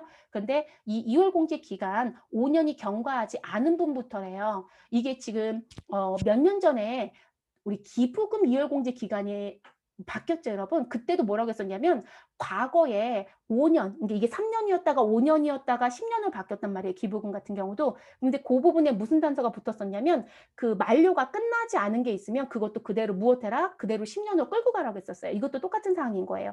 그럼 제가 지금 현재 2021년도이다라고 했을 때 여러분 지금 2020년도 거 신고를 2021년도에 하는 것 뿐이죠. 그럼 2020년도에 5년 차죠. 그럼 5년 차는 경과가 안 된 거죠. 5년 이내 거잖아요. 그러면 이 부분은 뭐가 된다? 2025년도까지 무엇할 수 있다? 실제 공제받는데 문제가 없어요. 그래서 지금 2015년도에 발생된 우리 외국납부세액 공제분은 2025년도까지 무엇할 수 있다? 공제받을 수 있는 거죠. 왜냐면 15년도 발생분 2월에 1년 차는 2016년도니까 이해되셨어요? 그래서 지금 요거 체크하셔야 되는 부분. 시험에서는 이 부분을 크게 건들지 않을 것 같고요. 업무하시는 분들은 지금 조심할 게 뭐냐면 2020년도 귀속분 법인세 신고를 2021년도에 하실 거란 말이에요. 그럼 2021년도 신고를 하실 때 조심할 게 뭐라는 거예요? 아, 이거 지금 신고할 때 5년이니까 나 소멸시키겠어. 근데 소멸이 아니라 무엇이다? 계속 끌고 가시라고요. 그건 조심하셔야 되겠죠. 신고자가 이거 제대로 정리 안 하시면 뒤에 가서 문제 생겨요, 여러분. 그래서 이제 이렇게 그리고 송금 산입 규정이 생겼다. 만료되고 다음 연도 송금 산입의 규정이 생겼다라는 거. 네, 이게 이제 또 하나의 특징입니다. 이게 시험 문제에서 어떻게 나올지 모르겠어요. 왜냐면 5년, 10년 이거는 냈었거든요. 근데 송금 산입 규정도 지금 들어왔기 때문에. 자, 그리고 이제 또 하나 바뀐 부분. 자, 조금 전에 설명드렸던 부분도 우리 소득세와 법인세 같이 동시에 적용되는 거고요. 15번째 개정 사항도 지금 법인세와 소득세 모두 다 같이 적용이 됩니다. 외국 납부 세액공제 부분에 대한 부분은요. 지금 어떤 부분이 들어가냐면 송금 산입 방식하고 세액공제 방식하고 두 가지가 있었어요, 여러분. 그런데 이거 두 가지 중에 택일할 수 있었는데 그 택일에 대한 선택에 대한 부분을 무엇하겠다? 폐지시켜버리겠다라고 얘기를 합니다. 그래서 외국 납부 세액공제상 송금 산입 방식을 무엇하겠다? 폐지하겠다. 라고 얘기하는 부분. 자, 그래서 지금 종전의 규정을 봤더니 자, 입금 산입에 대한 부분. 그러면 외국 납부세, 간접 외국 납부세액에 대한 부분에 대해서는 입금 산입을 해라. 무슨 부분? 세액공제를 받은 경우에만 무엇해라? 입금 산입을 해라. 그리고 당신이 외국 납부세액에 대해서 세금과 공과금으로 지금 처리한 게 있었다라면 송금 불산입을 해줘라. 자, 그럼 이 송금 불산입에 대한 건 무슨 부분? 각 사업연도에 납부하였거나 납부할 외국 법인세액에 대한 부분이 있었다라면 자, 그리고 나서 우리 무슨 부분? 세액공제와 송금 산입 중에 무엇할 수 있다? 선택할 수 있다. 자, 세액공제라고 하는 부분은 우리 한도 내 산출세액에서 공제하는 거. 우리 아까 산출세액에서 공제하는 거 한도 계산해봤죠, 여러분? 산출세액 곱하기 우리 무슨 부분? 외국에서 발생된 소득 부분만큼만 우리 세액공제하기로 했잖아요. 네, 그 부분의 방식. 자, 그리고 무엇하는 거? 아, 나 외국 납부 세액을 무엇하였다? 지금 각 사업연도에 우리 회계 처리할 때 송금으로 산입시키고 왔다. 또는 필요 경비로 산입시키고 왔다. 이 얘기인 거죠. 자, 그래서 이 두 가지 중에 무엇 할 수 있다? 선택할 수 있다라는 거예요. 이해되셨을까요? 그런데 우리 개정에 가서 봤더니 무엇 하겠다? 그거 하지 말고 세액공제를 받아. 이렇게 얘기가 되는 거예요. 그러니까 선택의 사항이 없어요. 그러니까 세액공제를 받을 거면 세액공제를 쫙 끌어가는 거고요. 그리고 네가 송금산입의 제도로 가져가겠다라고 하면 그 송금산입으로 들어가는 부분에 대해서는 세액공제 절대 받아서는 안 돼요. 그러니까 이게 왔다 갔다 하시면 안 되는 거예요. 하나로 결정하시면 하나로 쭉 가셔야 되는 부분. 자, 입금 산입하는 간접 외국 납부 세액에 대한 부분. 자, 요 부분, 입금 산입으로 들어오는 부분에 대해서는 무슨 부분만 들어와라? 세액공제를 적용한 경우에만 들어와라. 그러니까 세액공제 받았을 때만 입금 산입을 해라. 이 얘기입니다. 근데 여러분 이 부분 입금 산입하라고 하는 얘기는요. 지금 제가 외국에서 소득이 생겼어요. 그러면 대변에 당연히 여러분들이 수익을 잡지 않았을까요? 그렇죠? 내가 수익이 100이다. 그럼 수익을 100으로 잡고 차변에 지금 내가 세금과 공과로 세금 냈다고 정리하고 나머지는 뭐 지금 현재 이렇게 수익 잡고 여기 뭐 돈 들어온 거 있으면 돈 들어왔다고 이렇게 잡았다라고 하시면 수익을 100%로 잡았으면 입금 산입을 다시 할 필요는 없어요, 여러분. 네. 뭐 세액공제 방식 그냥 선택해서 가시면 돼요. 근데 이제 이 부분을 뭐로 처리했는지만 확인하시면 되겠죠. 그래서 우리가 실질적으로 회계 처리해서 수익으로 잡았다라면 다시 입금 산입을 다시 하진 않아요. 근데 지금 현재 세액공제를 받는 부분이니까 수익으로 잡혀져 있어서 이게 입금에 들어와져 있어야 된다는 표현이다. 이렇게 생각하시면 될 것 같아요. 자, 그래서 그 내용이고, 자, 그리고 송금 불산입되는 외국 법인세액 명확화라고 하는 부분. 자, 그럼 이 부분에 대한 경우는 각 사업연도에 납부하였거나 납부할 외국 법인 세액인데요. 자, 이 부분에도 단서가 뭐가 붙었냐면 세액공제 적용을 선택한 경우에만 무엇해라? 송금 불산입해라. 그러니까 지금 여기를 세금과 공과로 처리했다라고 하면 여러분 이 부분은 송금으로 들어왔다는 얘기가 되는 거잖아요. 그렇죠? 그러면 지금 송금 산입할 건지 세액공제할 건지 택일하라는 얘기가 아니었잖아요. 지금 세액공제를 선택하면 송금 산입은 끌고 다니지 말란 얘기잖아요. 그러니까 지금 현재 이 세금과 공과를 혹여라도 비용 처리한 게 있다라면 이건 비용이잖아요. 비용 처리한 게 있다라면 세액공제 적용받을 거니까 이 비용 처리했던 부분은 송금 무엇하여라. 아유 불산입 처리해 주세요. 이 얘기가 되는 거예요. 이해되셨을까요? 그래서 나오는 부분. 만약에 이걸 자산 처리했었다라면 송금 불산입할 처리는 없어요. 근데 비용 처리했었다라면 세금과 공과라고 하는 부분을 처리를 했었다라면 당연히 송금 불산입하고 정리하시라는 얘기인 거죠. 됐을까요? 그리고 여기 이제 당구장 표시는 개인 사업자의 경우에 세액공제를 적용하지 않았다라고 하게 되면 이 부분을 무엇 하시면 된다? 필요 경비에 산입하시면 된다. 그쵸? 세액공제 적용 안 할 거니까 필요 경비를 빼고 끝내면 된다. 이런 얘기겠죠. 됐을까요? 자, 그래서 세액공제 여부 선택 부분에 가서 보시면 송금 산입의 방식은 무엇 됐다? 삭제. 그러니까 택일이 아니라 무엇으로 가라? 우리 1차적으로 들어가는 건 세액공제 방식으로 가라. 이런 얘기인 거예요. 그래서 송금 산입 방식은 삭제가 됐습니다. 그래서 세액공제로 들어가시면 되는 부분이고요. 그리고 이것도 이제 손해볼 거는 없어요, 여러분. 왜 손해볼 게 없을까요? 금액이 공제가 안 되는 거는 없어요. 비율만큼 이제 하시는 건데 왜 공제 안 되는 게 없다고 제가 말씀을 드리냐면 어차피 10년 동안 이율 공제 받다가 마지막 연도에 무엇 하기로 했어요? 우리 마지막 연도에 송금 산입해서 끝내기로 했잖아요. 그러니까 지금 외국납부 세액공제 부분에 대한 내용 중에 손해보는 부분은 사실 있을 것 같지는 않습니다. 자, 그리고 16번째 부분은 15번째 부분하고도 이제 관계가 있는 건데요. 자, 외국 납부세액 공제에 대해서 내가 적용을 안 했다. 그럼 결론적으로 외국 납부세액 공제를 안 받겠다는 얘기는 나 필요 경비만 할게. 나 송금으로만 들어갈게. 이런 얘기겠죠. 그러니까 이게 두 개 중에 택일한다는 게 아니라 하나로 명확하게 끊어서 가버리고 끝내라는 얘기인 거예요. 왔다 갔다 못해 여러분. 그래서 외국 납부세액 공제를 미적용했다라고 하면 우리는 그 부분에 대해서는 필요 경비가 인정이 될 수 있다. 자, 그거 이제 단서를 조금 더 명확하게 해줬다라는 부분입니다.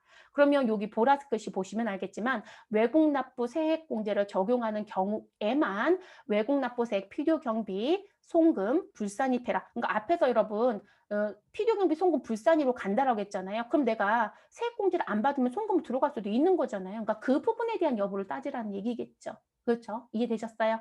자, 그러면 종전에 봤더니 사업소득의 필요 경비 법인은 송금이겠죠. 자, 이 부분의 내용을 보시면 뭐 이런 내용 사항이 있었다라고 하는 부분. 이건 뭐냐면 여러분 소득세에 가시면 사업소득의 필요 경비로 인정되는 거, 필요 경비로 인정 안 되는 거, 그리고 법인세법에 가면 송금으로 인정되는 항목, 송금으로 인정 안 되는 항목 이렇게 나열되어 있잖아요. 자, 그 부분에 지금 현재 추가된 사항이 있다라는 거예요. 그러면 위에 있었던 1번은 그대로 가져오겠죠. 자, 그리고 제세공과금이라고 부르는 게 세금과 공과금이잖아요. 개정과목상으로. 그럼 이게 뭐라고 얘기냐면 세액공제를 적용하지 않은 외국 납부세액에 한해서만 필요 경비 또는 송금으로만 인정이 되겠다. 그렇지 않은 건 인정이 안 된다는 거예요. 분명히 아까 외국 납부 세액 공제를 적용한 경우에만 필요 경비 또는 송금 불산입하겠다라고 했으니까 지금 이거를 안 했다라고 하면 송금으로 필요 경비로 인정은 돼야 되는 거겠죠. 됐을까요? 그래서 제세 공과금, 세금과 공과금에 대한 부분으로 회계 처리했다라고 하면 당신이 외국 납부 세액 공제를 적용하지 않았다라면 이건 그대로 필요 경비 또는 송금으로 인정이 되니까 세무조정 별도로 하진 않습니다. 됐어요, 여러분? 그래서 지금 세액 공제 그리고 무슨 부분? 우리 송금 산입 여부 명확하게 구분지어서 따로따로 가셔라. 됐을까요? 그러니까 하나만 선택해서 가시면 되겠죠. 이게 하나를 없애는 게 더 나을 것 같은데요. 근데 없애지는 않고 있고요. 네, 지금 현재 글씨로 아예 나눠버린 거죠. 어떻게 하면 이렇게 해라, 이렇게 하면 이렇게 해라, 이렇게 명확하게 구분만 지어준 거로 보여집니다. 왜 개인 사업자 같은 경우 여러분 기부금에 대해서 기부금 세액공제로 들어가는 게 아니라 필요경비로 들어가서 뒤에 가서 조정서 작성하잖아요. 네. 그래서 개인 사업자 같은 경우는 필요경비로 들어가서 정리를 해야 돼요. 그런 것처럼 이제 하나를 빼버리는 사항이 아니라 여기 구분만 지었다 이렇게 보시면 될 것 같아요. 자, 그리고 이제 17번째 개정사항은 조세특례 제한법상에 나와져 있는 세액공제 부분에 2월 공제 기간을 확대해요. 자, 이 2월 공제 기간은 기본적으로 5년 2월 공제를 받았었거든요. 그중에 일부분은 5년이 아닌 것도 있긴 했어요. 더 긴 것도 있었거든요. 그래서 2월 공제 기간이 기본적으로는 몇 년이다? 5년. 그래서 대상에 대한 내용을 들어가서 보시면 2월 공제되는 부분에 대한 부분을 보시면 아 납부세액이 없다. 아 나 지금 세액공제 받을 수 있는 대상인데 납부세액이 없으면 여러분 공제를 받을 수 없으니까 2월 공제 받아야 되겠죠. 또는 최저한세. 최소한 이만큼의 세금은 내세요. 근데 그 최저한세 때문에 우리가 공제를 받을 때 무슨 뭐 내가 지금 현재 세액공제 대상의 금액은 1,000만 원인데 최저한세 15% 적용이 돼서 1,000만 원을 다 못 받고 150만 원만 받고 아니죠. 여러분 15%는 150만 원 못 받고 나머지 얼마만 850만 원만 받았다. 그럼 150만 원 2월에서 공제 받는단 말이에요. 자, 그런 부분이 2월 공제에 들어오는 세액공제 부분이었는데 그 기간이 보통적으로 5년이에요, 여러분. 다만 창업에 대한 중소기업이면 설립 연도로부터 5년 이내에 들어오는 부분이었다라고 했을 때 우리 중소기업 투자세액공제는 7년, R&D 비용이라 해서 연구인력 개발비죠. 네, 그 부분은 10년. 그리고 우리 신성장, 원천 기술과 관련된 R&D 비용, 이것도 연구인력 개발비하고 똑같아요. 근데 법령의 내용만 따로 보죠. 네, 서식이 따로 붙어요. 자, 그래서 그것도 10년. 그러니까 5년이지만 일부분은 7년, 10년인 것도 있다는 거죠. 그런데 이거를 모든으로 다 바꿔버렸어요. 그래서 조세특례 제한법상 모든 세액공제, 2월 공제 기간은 몇 년으로? 10년으로 확대시켜 버렸습니다. 됐을까요, 여러분? 그래서 10년으로 확대. 이렇게 나오는 부분입니다. 그러니까 뭐 기간을 차등으로 가는 거는 아예 없어졌어요. 그래서 그렇게 바뀌어 버렸다라고 알아두시면 되겠습니다. 자, 18번째 내용. 자, 이것도 이론 문제가 아닌 이상은 나올 것 같지 않습니다. 네. 자, 중간 예납에 대한 의무 면제 대상 추가. 자, 요게 개인하고 법인하고 항상 제가 자격증 준비하신 분들은 조심하시라고 말씀을 드리죠. 자, 개인 같은 경우에 우리 개인도 사업소득자가 있으니까요. 그러면 개인 사업자 같은 경우에는 중간 예납에 대한 부분이 신고 의무일까요? 고지 납부가 원칙일까요? 고지 납부가 원칙이에요. 네, 원칙상을 들여다보면 그래서 고지 납부가 원칙이다. 근데 법인 사업자 같은 경우는 지금 고지 납부가 원칙이 아니죠. 이들은 중간 예납에 대해서 무엇 해야 된다? 신고 납부가 원칙이거든요. 됐을까요? 근데 요 부분에 뭐가 있더라? 너 신고 납부를 면제해 줄게. 중간 예납에 대한 이 면제 조항들이 생기는 거죠. 아예 중간 예납에 대한 요 부분 안 하는 사람들. 네. 그래서 그 부분에 대부분 학교들이 들어왔어요. 그리고 우리 소액부 징수라고 해서 우리 무슨 부분 중간 예납세액이 얼마? 30만 원 미만인 요 부분도 있고요. 그래서 이제 고등교육법에 따른 사립학교를 경영한 학교법인, 국립대학법인, 산학협력단, 그리고 직전 연도 중소기업으로서 중간 예납세액이 30만 원 미만인 내국법인이면 우리는 중간 예납 의무를 면제시켜줬다. 그런데 그게 확대되는 부분이 있다. 그 확대가 고등교육법이라고 하는 부분에 누가 추가가 됐다. 초중등교육법이라는 부분이 추가가 됩니다. 근데 여러분 결론적으로 뭐예요? 우리 고등학교도 들어가고 뭐 이런 얘기라고 보시면 되겠죠. 그러니까 대학만 들어갔던 부분에 중학교도 들어가고 고등학교도 들어가고 이런 얘기라고 보시면 돼요. 네, 그래서 지금 그 법에 따른 사립학교를 영위하고 있는 경영하고 있는 학교 법인도 일단 중간예납 의무 면제 대상에 추가를 시켜줬습니다. 그래서 나오는 부분 초중고에 대한 부분도 추가. 대학만 들어간 게 아니라 이론만 잘 보시면 될 것 같아요. 네, 이거는 뭐 다른 데서 내기는 어렵죠. 그리고 여러분 30만 원은 항상 기억하세요. 네, 우리 소액부 징수라고 하는 소액 부징수라고 하는 부분. 그러니까 소액이기 때문에 징수를 안 하겠다고 해서 소액부 징수라고 하잖아요. 그 금액은 모두 다 30이죠. 부가세도, 소득세도, 법인세도. 자, 그렇게 가는 부분.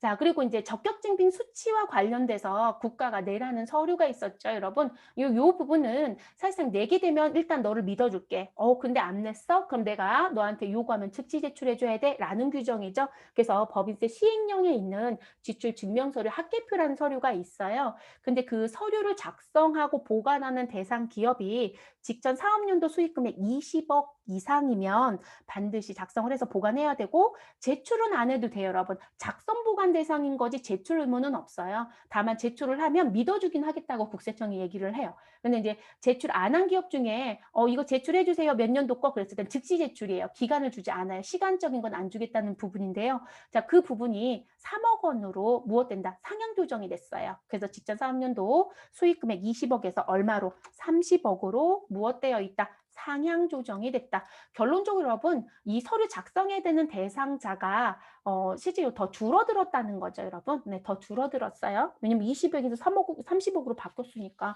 들어올 수 있는 대상 법인이 더 축소가 됐겠죠.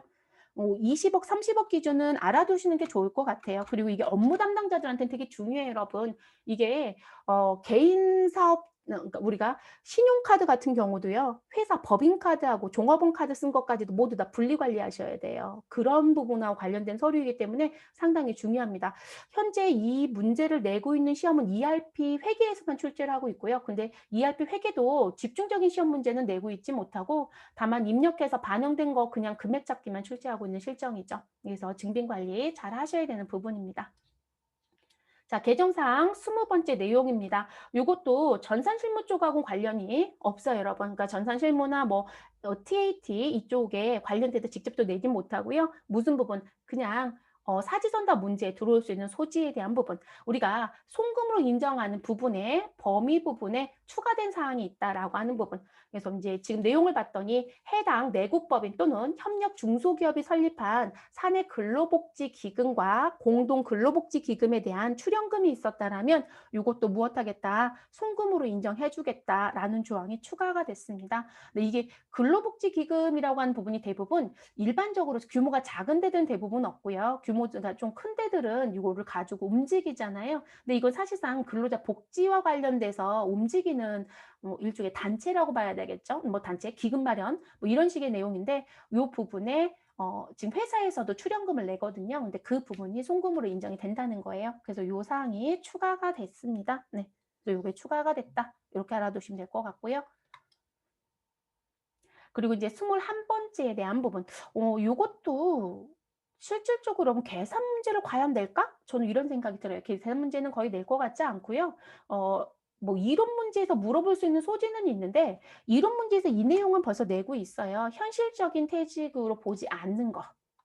그러니까 우리가 일반적으로 여러분 중간정산 퇴직금이 있죠. 그런데 이 중간정산 퇴직금이라는 건 중간정산 퇴직금은 우리 퇴직급여 보장법에 나와져 있는 조항이 있죠. 네, 그래서 이 퇴직급여 보장법에 따른 그 부분만 중간정산 퇴직금이 인정이 돼요. 그러니까 회사하고 계약관계가 종료되면서 퇴직금이 나간 건 문제가 되지 않아요. 쉽게 생각하시면. 근데 이 중간정산 퇴직금의 규정에 대한 내용을 무엇하지 않았다라면 준수하지 않았다라면 이 부분은 현실적인 퇴직이 아니라고 보거든요. 그럼 이 현실적인 퇴직이 아니면 이 무슨 부분? 회사 돈을 미리 가져갔고 그리고 그거는 업무하고 관련이 없다라고 해서 가지급금이 정리가 돼 버려요. 그래서 가지급금을 정리가 되니까 여러분 가지급금 인정이자도 계산해야 되고 일단 다른 페널티가 붙겠죠. 그래서 이제 일정 기간 이 사람이 고용관계가 완전히 종료가 되기 전까지는 이게 가지급금 규정이 계속 따라다닐 거거든요. 그럼 이제 문제는 뭐냐면 그럼 내가 지금 2007년도부터 2007년도 1월 1일부터 갈게요, 여러분. 2007년도 1월 1일부터 2019년도 12월 31일까지 지금 현재 중간정산을 난 했었다. 그런데 이게 법의 문구를 따져보니 요건이 충족되지 못했대요. 그러면 지금 이 부분은 가지급금으로 정리가 되겠죠. 됐어요, 여러분? 그래서 가지급금으로 정리가 돼서 그냥 유보 상태로 그냥 있을 거예요. 소득처분은 유보예요, 여러분. 이런 경우는 유보입니다. 우리 돈이 나갔지만 기타 사유 유출이 아니라 유보죠. 왜냐하면 그만둘 때 정리해야 되니까. 그래서 그렇게 되는 부분. 근데 원래 중간정산을 하게 되면 근속연수는 제가 2019년도 12월 31일까지 중간정산 했으니까 새로이 시작하는 근속연수는 언제부터? 2020년도 1월 1일부터 근속연수가 시작이거든요. 그러면 이 새로 시작하는 근속연수를 언제로 볼 거냐라는 부분을 명확화 시켜줬다는 거예요. 그래서 현실적인 퇴직으로 인정되지 않은 중간정산에 대한 근무 연수는 새로운 퇴직급여 중간정산 근무 연수 산정 시 무엇해라? 제외해라. 그러니까 2007년도 1월 1일부터 가는 게 아니라 지금 어찌됐든 너가 퇴직금을 중간정산에다 줬어. 근데 그게 현실적인 퇴직에 해당이 안 돼서 너는 가지급금 규정을 따라갈 거야. 이해되셨어요? 그리고 소득 처분은 무엇으로? 유보로 해놓을 거예요. 그리고 나서 이제 이 사람이 새로운 퇴직금을 계산해야 되더라는 거죠. 그러면 우리는 중간정산해서 줬던 이 업무무관 가지급금 규정으로 들어가 있었던 그 다음 일자부터 들어가라는 얘기예요. 그래서 2020년도 1월 1일부터 그냥 들어가면 된다. 이런 얘기입니다. 됐을까요? 네, 그래서 들어오는 부분이에요. 뭐 특별한 부분은 아니에요. 근데 이게 이제 문제가 될 소지들이 있으면 우리는 세법에 무엇 해주는 게 좋을까요? 명문화를 좀 시켜주는 게 좋죠, 여러분. 그래서 이 부분은 이제 명문화를 좀 시켰다 이렇게 봐주시면 될 것 같습니다. 그래서 지금 현재 법인세까지 부분까지 모두 다 정리가 끝났어요. 그래서 개정세법 부분들은 전산적인 부분에 직접적으로 영향을 주는 부분도 있을 거고, 그리고 여러분들이 이제 시험 공부를 하시는 시험 대비다라고 하시면 용어들이 바뀐 부분들 혼선 빚지 마실 건데, 우리 기부금이 지금 제가 볼 땐 어떻게 낼까라고 하는 부분이 조금, 근데 여전히 법정 기부금, 지정 기부금 낼 건지, 법령의 용어는 바뀌었으니까 바꿔서 내야 되는 게 맞잖아요. 근데 여전히 법정과 지정의 용어를 계속 쓸 건지, 아니면 50% 한도에 해당되는 기부금, 10% 한도에 해당되는 기부금으로 문구를 바꿔서 낼 건지, 네, 그거 한동안은 같이 가져가시는 게 좋으시겠죠. 그래서 그런 용어가 바뀐 거랑, 그리고 접대비 계산과 관련돼서 나오는 부분에 우리 소액으로 인정되는 접대비, 증빙 없이 인정되는 기준금액이 3만 원 상향 조정이 됐어요. 광고 선전비로 인정되는 금액도 상향 조정이 됐고, 근데 그 접대비 3만 원 상향 조정에 의해서 바뀐 부분 때문에 우리 무슨 부분, 기출문제 풀 때는 금액이 바뀔 수 있어요. 근데 그게 이제 프로그램 업데이트가 돼야 바뀔 거예요. 근데 지금 이제 업데이트가 전부 다 안 된 거로 저는 알고 있어요. 그러니까 여러분들 기출문제 푸실 때 조금 부탁드리고 싶은 건, 이론적인 문제든 여러분들이 지금의 세법으로 바꿔서 해석을 하셔야 돼요. 그러면 답이 달라질 수 있는 거고요. 그리고 전산 데이터들은 지금 과거 데이터를 가져다 그대로 쓰시면 답이 다르게 나오겠죠. 그런 거 정도는 조금 숙지를 하시고 공부를 좀 하시는 게 좋을 것 같습니다. 자, 이번 강좌도 좀 길었죠, 여러분. 전반적으로 개정세법 내용들이 조금 많아서 강좌들이 조금씩 기네요. 고생들 하셨고요. 저는 다음에는 개정세법이 아닌 다른 강좌로 또 찾아뵙도록 하겠습니다.